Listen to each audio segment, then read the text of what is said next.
কোনোদিন কাবাঘরের সামনে গেলে বা কোনো আত্মীয় স্বজন গেলে বলবেন, কাবাঘর দেখার সাথে সাথে প্রথম যখন কালো অংশটা চোখে পড়বে, যখন আপনি মসজিদে হেরমের গেট দিয়ে ঢুকবেন, যখন ওই Fahad gate, king Fahad gate আছে, যখন ঢুকবেন অনেক দূর থেকে কালো কালো কাবাঘরের একটু একটু দৃশ্য ভেসে উঠবে চোখের সামনে।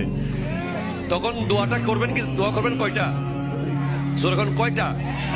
একটা দোয়াই কবুল হবে দেখার সাথে সাথে। কাবা ঘর দেখার সাথে সাথে প্রথম যে দোয়াটা করবেন ওটা কবুল করবেন কে? এখন শিখে নেন, অনেক মানুষ জানেন না হিকমত। আপনি একটা দোয়া করবেন, একটাই শেষ, একটা সুযোগ পাবেন আপনি, কিন্তু আপনি এমন এক দোয়া করবেন যেন যতদিন ওখানে থাকেন প্রত্যেক দোয়া কবুল হয়ে যায়। এই হিকমতি দোয়াটা শিখে নেন। আপনি বলবেন, আল্লাহ আমি 10, 12, 15 যতদিন এখানে থাকবো, যতগুলো দোয়া করব সব কবুল করে নিয়েন। দোয়া করছেন কয়টা? পাবেন কয়টা?